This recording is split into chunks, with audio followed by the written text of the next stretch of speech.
Hey guys, Jacob here from Autogeek, and we are standing in front of the American Muscle Car Museum in Melbourne, Florida. All right, this thing is absolutely one of a kind. It is chock full of over 400 different cars. You have one of ones, you have over 40 different Porsches, and probably 100 different Mustangs, okay? They're all in pristine condition. We're definitely gonna go in right now and check it out. We're gonna take a look, and some of the staff is gonna help us and kind of give us some insight about what they are, who they are, what kind of cars they carry, and so much more, all right? I can't even fathom to tell you how big this place is. I mean, it's freaking huge, okay? Get ready to check out and have your minds blown.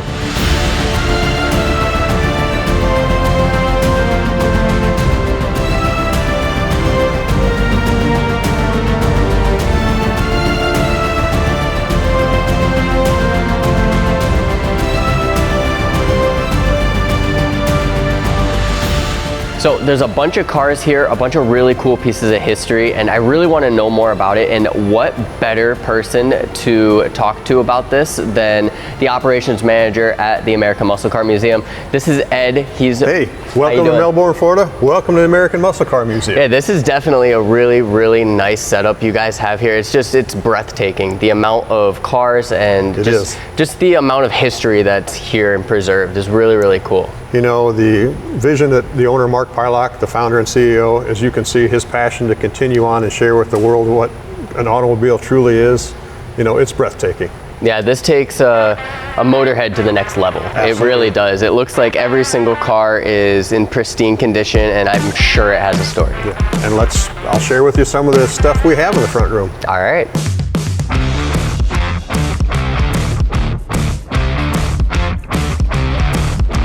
You know, as you can see, Ford GTs everywhere. Yeah. We have some very unique ones, and some of the prototypes we have, we're very proud of having those. Look at the number 16 car on the turntable. That is an Allen Man prototype. That was built in the early 60s and actually competed in the time trials, 24 Hours of Le Mans, placed the 6th fastest time, but in a sense they decided to go with Carroll Shelby's 427 fiberglass body car. That is a true piece of history. That is the only one left in existence. So we feel very honored to have that car. As you come around the circle, you see the second generation of Ford GTs, 05 and 06s. You know, like the silver one here in the Quicksilver cover. This is another thing we have. We have cars with less than 200 cars with less than 100 original miles. That car has 5 original miles on it. Just 5? Just 5. The highest mile car in that circle, the black one, 350 miles on it. We may have to trade that one out. It's wore out. But as you look around, you can see memorabilia. You see some of the vintage boat motors over here from 1915 all the way to 1956. I mean, that's truly a little nice collection. Yeah. You know, and that's something where also some of the products we use with Autogeek, look at all the metal polishing. We could keep one person doing that. You come around here, you look at the balloon tire bicycles, the gas pumps, the modern Ford GTs, or the 3rd generation. One of the unique cars we have over here, not only do we have the Sunoco Blue, that's actually once owned by Roger Penske, and the Sunoco Blue and the yellow.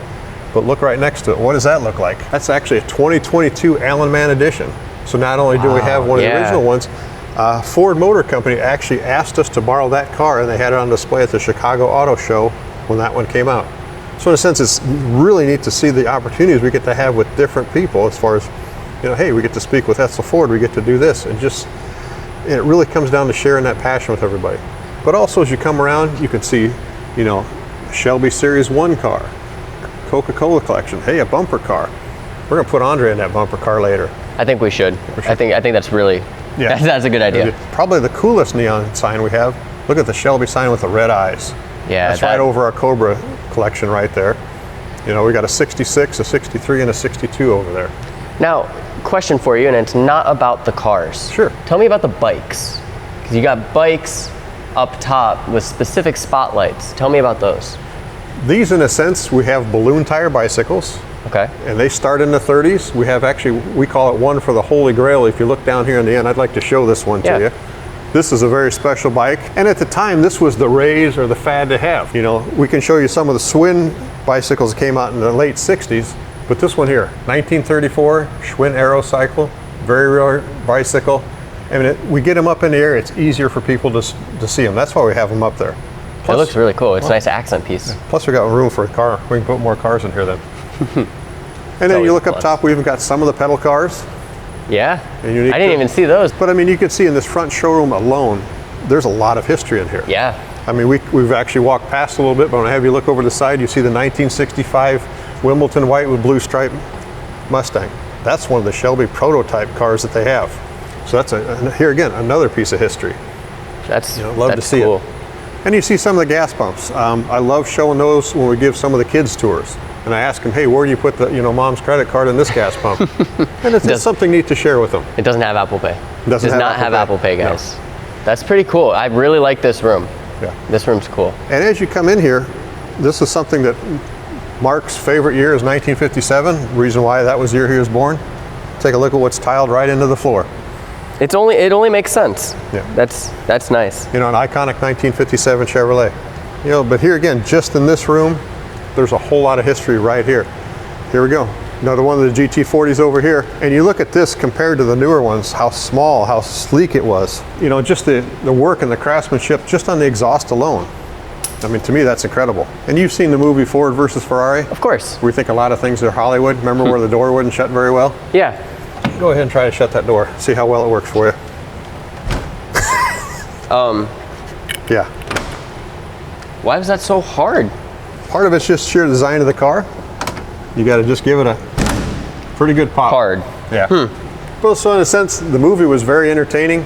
Was everything accurate about it? Maybe not, but I love the movie. No, that movie was really cool. I saw that Yeah. when it came out, and it was just filled with history. And it's filled with history, and it's something that's, in a sense, it gets another generation of the younger kids involved, which I love that part of it. As we come through here, the fundraisers that we do have here will start out in here. Mm-hmm. We'll have maybe a live auction, maybe some people speaking on behalf of the charity, then we'll let everybody in the back. Okay. And that's, in a sense, the main part of the show. You think this is special? Wait till we get to the back part.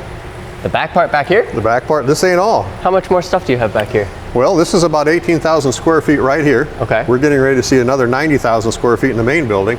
And then on top of that, we've got a maintenance shop with another 25,000 feet and a north storage area. Maintenance shop, like it's a separate building? On-site maintenance shop where we have, our crew right here that takes care of the collection. That's something we're very proud of, is that we keep all the cars in running and driving order. Obviously, it costs to the owner. Yep. And it's not something you have to do, but it's something we're very proud of. Worth it. So worth it. And this should get your heart going a little faster. Yeah. Sheesh. This is You could put a couple football fields in here. Yeah, guys, you should check this out. This is really cool.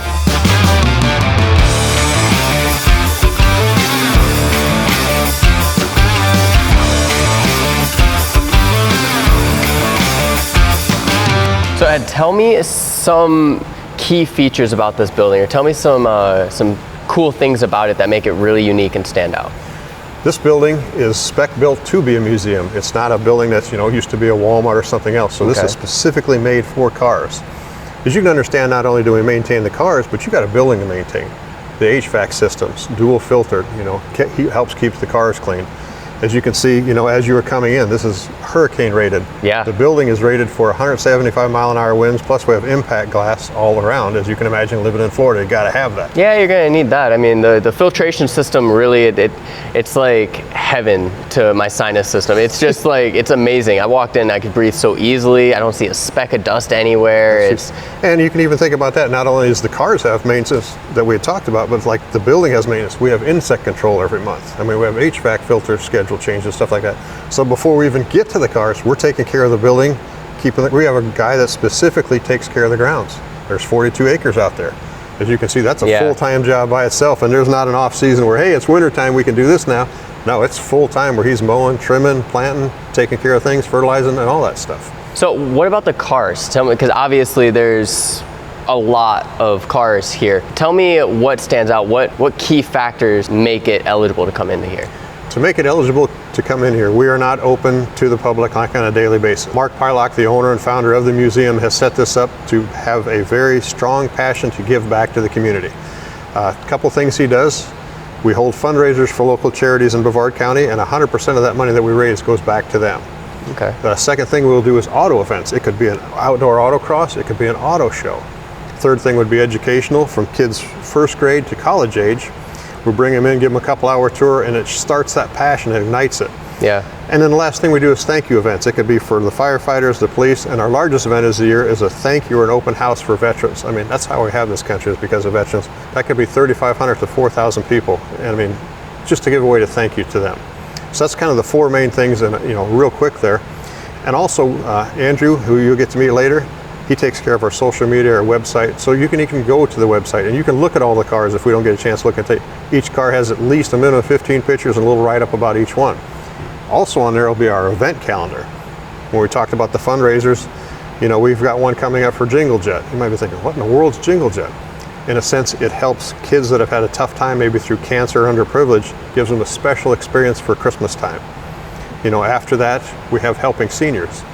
Of course, we're all going to get old someday, whether you want to admit it or not. And that is something where they provide services for seniors, whether it be food or wheelchair or something like that.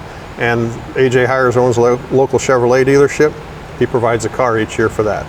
That's definitely cool. It really gives, it gives back to the community, yes. But it's really cool to actually walk in here and just be overwhelmed with the amount of history that's in here. It is overwhelming, and I mean, you look in here, you'll see even behind us, 1959 Porsche 718 Spider, one of 6 that were actually made. You may think, what in the world is a Porsche doing in the American Muscle Car Museum? Well, Mark Pilak, the owner, spent his senior year in high school in Germany and fell in love with Porsche. Here again, that has such a unique race history. Competed in Le Mans, competed in Sebring. And that shows you, hey, back in 1959, that was the epitome of what a race car would be, their technology. You're looking at it now like, I'd be scared to death to drive it. Yeah, no, it doesn't seem like it would have too many safety features in it. But as you enter and you come in here to the main showroom, I mean, you will see rows of cars, and they're done in themes. You'll see our Porsche collection, our Porsche Tractor collection. Come next to it, you may see our Camaros. A little farther down, the Yankos, largest collection of Yankos in the world. And then we come to the Mustangs, the Shelby row, and then we get in the back of it, we also have a very large collection of pace cars from 1955 on up. Well, I definitely want to take a look around and take a look at everything that you have in this room. What I've got here is one of the unique cars in the Ford Retractables. Ford Retractables were made 1957, 1958, 1959. The first Ford Retractable that Ford made went to President Eisenhower at the time. So it kind of tells you some of the history at the time, and it's also the first mass-produced retractable. You see a lot of them on the newer cars now. But in this car here, if you can think of how many solenoids and wire they have in this, there's 19 solenoids, 600 feet plus of wire, just to run the top. I'm gonna let you see how this is done. Really? Come on in this car. You don't see a lot of cars with bench seats anymore. No. So. Oh, it's comfy too. And show us how this top works. Sounds like a spaceship. It does sound like a spaceship. Oh, wow. Don't hit me, don't hit me, don't hit me. Keep going. It takes a little while. There's a lot of moving parts. Oh, I forgot the door has to go back down. Unless you want a big old spoiler on the back, I would suggest bringing it down though. There you go. See, in a sense, that transforms the car completely from a convertible to a hardtop. Heck, it even makes you look good. All right, Ed. All right, I see, all right. Yeah, you can just shut the key off if you would. This is awesome. Yeah. But that just shows some of the technology that was in the 50s. Yeah. And I mean, to me, that's really nice, it's unique. And these are big cars. I like it. You look at the chrome, you look at the headlights, look at the windshield and stuff like this. This would have been, at the time of the day, in the era, this is what they had. No, this is really nice. Yeah, I mean, look across the front. How many modern cars do you see with that much chrome on them anymore? Imagine how much metal polish you have to use for that. That would be something we need to talk to Andre. Yeah, he can do it. What other cars we got?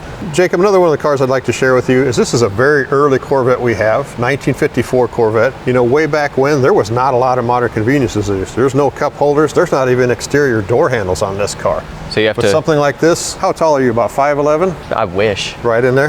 Well, I'm gonna show you something in here. I'm gonna have you sit in this car, and I'm gonna show you how much room there is not. Doesn't look like there's a lot of room. Not much room in there. I can't even get my... Get your knee underneath there. There. How do you... But on something like this, let me go ahead and shut the door. Watch your arm there.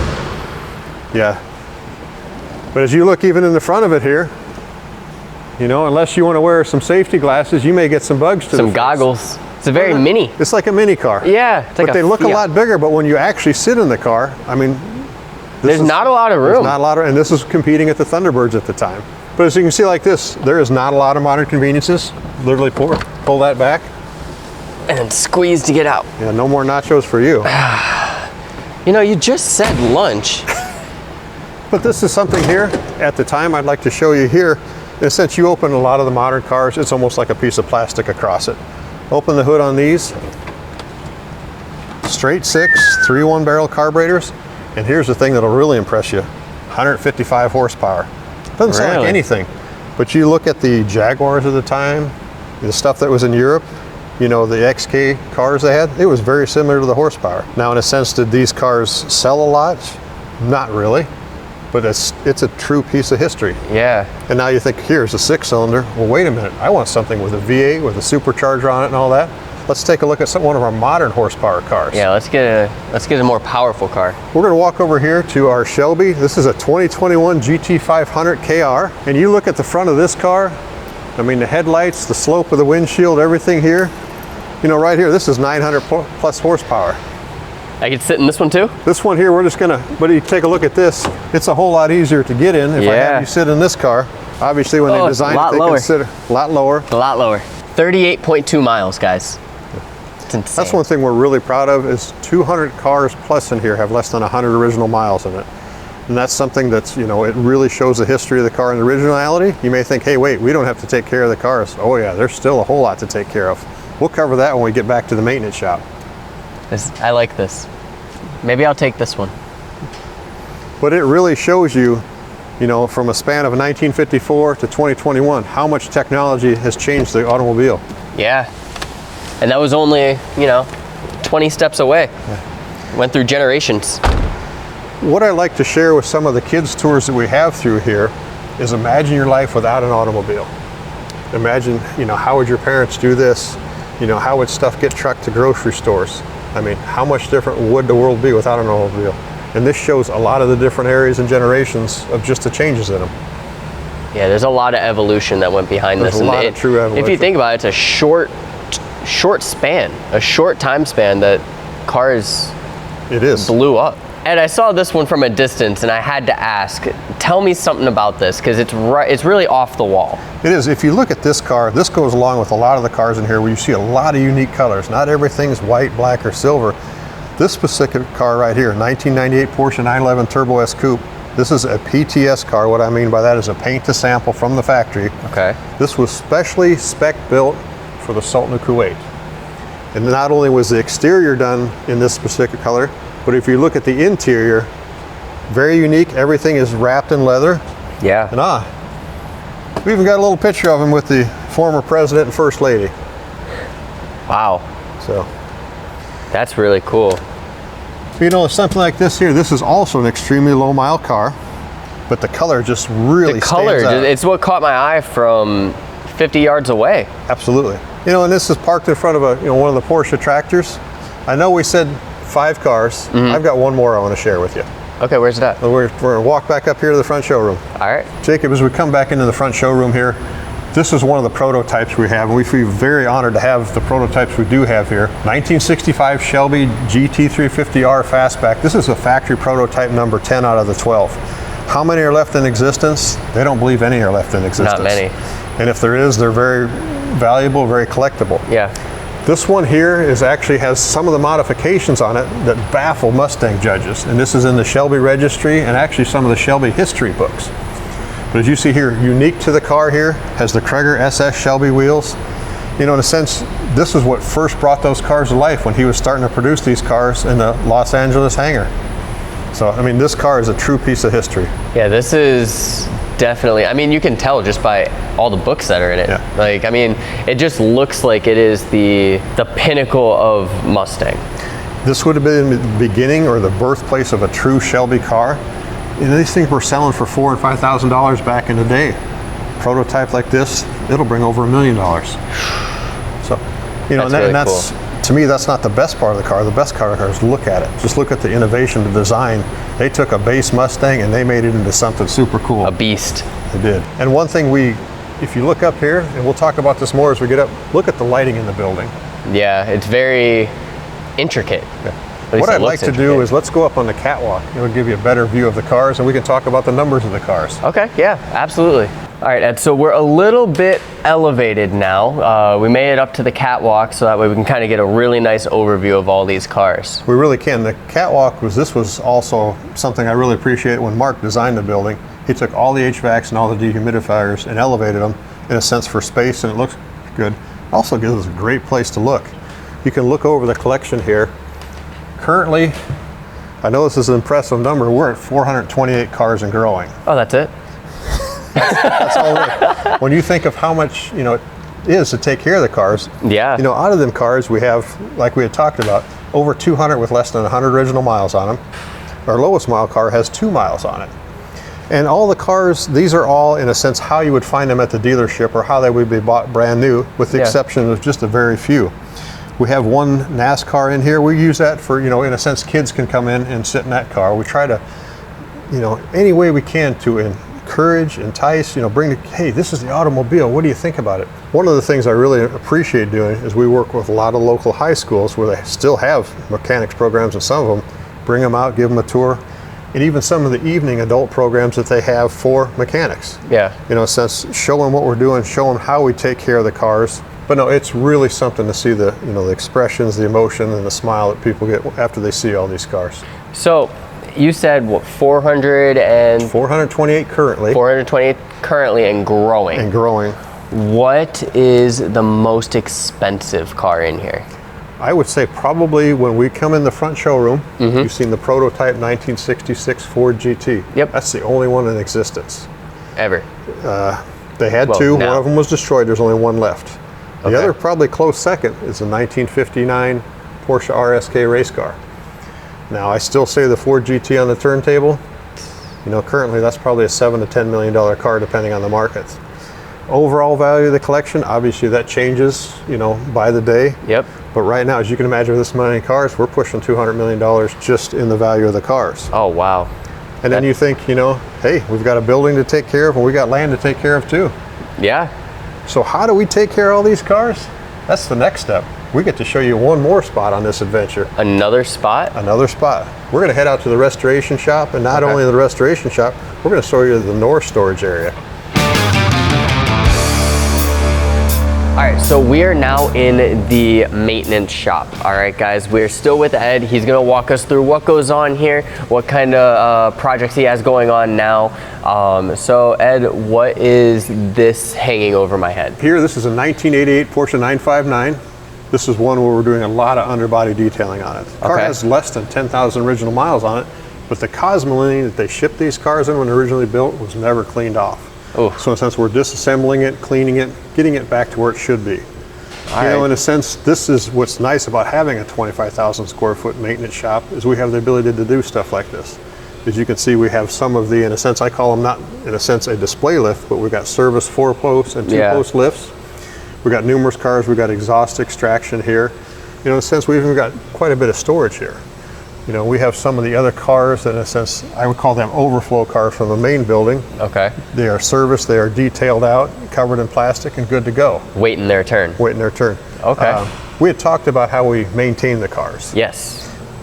Cars are all, in a sense, kept in running and driving condition, which is a heck of a lot of work. As you can imagine, taking one car to a dealership, you know what that is, even taking care of one car. Yeah. We got over 400 cars. So every 5 years, we have a major service done on the cars, and what I mean by that, we flush the brakes, in a sense, the coolant, the fuel, anything else, refresh everything, polish it out. The in-between years 2, 3, and 4, we do kind of a minor maintenance and a look over at that point. So, there's constant work on all the cars, constant going on. That's where we really appreciate one of the, in a sense, people we trust, Autogeek, you guys. We use a lot of products from you guys. Some of the things I can even show you right here. Rupes polishers. Yeah. We've got the Bigfoot, the Melee, some of the little nano ones. These products work fantastic. In a sense, we can't work with a product that doesn't work fantastic. Yeah, no, you're taking care of, 400 plus cars. You got to make sure you have durable machinery and products to take care of them well. And not only do we want the best of the products, but we want to have efficient products. We don't want something that takes forever, when in the sense, these are spot on, these are very well made. And the support we've had with this, great. Yeah. And where did you get them again? What was the where did you get them? They've got a bronze statue of Andre in front of it. I think it's called Autogeek. Autogeek. Yeah, oh, no, yes, I know of Autogeek. Yeah. Yes. No, so American Muscle Car Museum's been a customer of ours for a long time.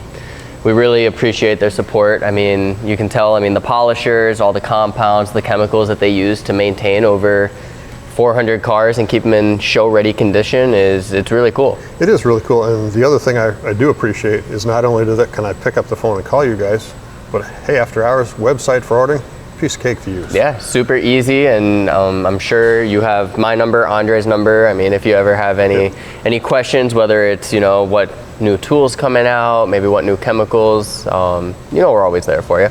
And that's much appreciated, because here again, we want to always get better. Yeah. We want to have the best products coming out. And you know, as you can see, the work speaks for itself. So are you a detailer as well, or do we have to talk to someone a little bit on the detailing side for the products? Well, this is something you may not believe, but in a sense, with over 400 cars, we've got a very lean staff here. Maybe a lean staff, but it's a very experienced, a lot of years of doing this stuff. In a sense, I may be operations manager, but Ryan and I are the two people that take care of the cars. All right. And here again, once we service the cars are highly detailed and put back into, you know, the museum for display, or put back, in a sense, we call them, you know, on hold for a moment, or in the batter's box. Yeah. Next one's up. So I see a couple cars back there. Of course, they look in pristine condition. Let's take a look back at the north storage. And this is, in a sense, we're here. We have some more of the cars. I call them in the on-deck circle or in the hold pattern. We have some of the incredibly rare, limited production modern Porsches up top. 3 of them, you can see they're, you know, up on top where they're covered. They're the magic magenta colors. Now, Mark is the only one in the world that has all 3, and what I mean by that, we have a Targa, we have a convertible, and we have a coupe. Okay, they're all paint to sample, I'm assuming? All paint to sample. As we come a little bit farther along, we see some of the Ruby Star Neo colors. We come to the other side of the road here. We've got our 2019 Porsche exclusive. That's a gorgeous color. It's gold. Matter of fact, that's one of the products we use the black fire ceramic coating on. The black edition? It works really, really well. And then we have here again, 2023 911 50-year design Porsche up top, Mach 1. And of course, we've got a 2011 Mustang under there. Just because? Yeah. Some of the modern GTs. They look beautiful, I mean, from the cover. Yeah. Well, actually, you know what? Just for fun, these are covers obviously made for the car. Gorgeous cars.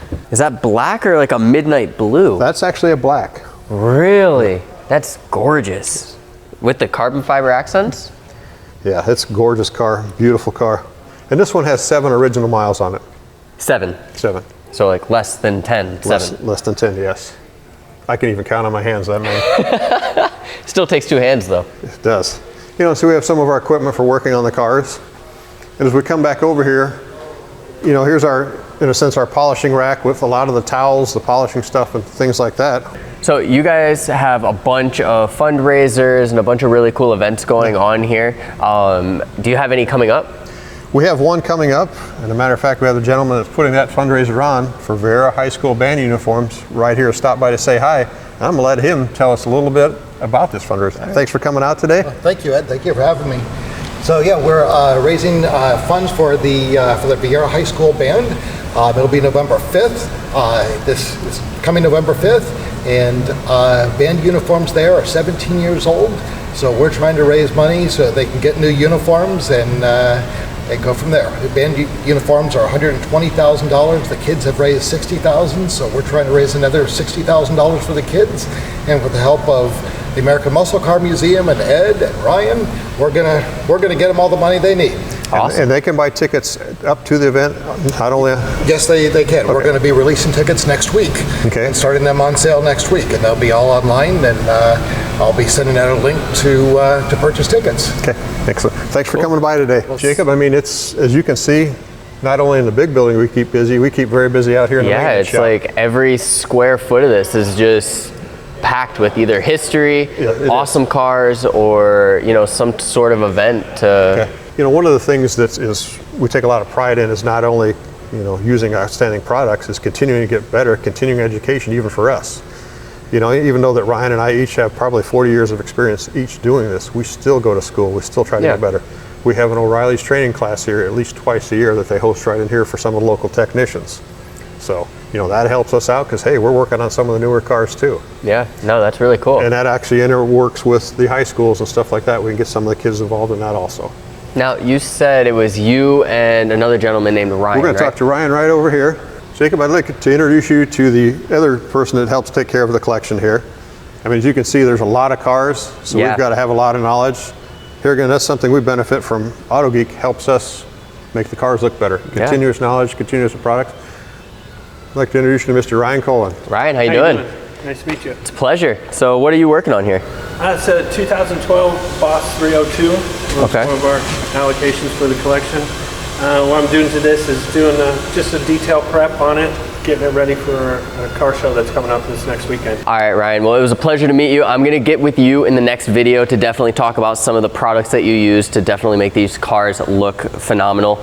In the meantime, Ed, thank you for having me. It was definitely a pleasure. Good to have you here. I'll let you get back to work. I know I took up a ton of your time, but there was definitely a lot of history here. You know, I appreciate you being able to meet the team and how this all takes place and how much work there actually goes into these cars.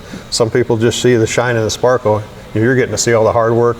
And once again, we appreciate all Autogeek does for us. Yeah, no, absolutely. You guys have been awesome. It's like family every time we come down and visit. So definitely, guys, check out the next video.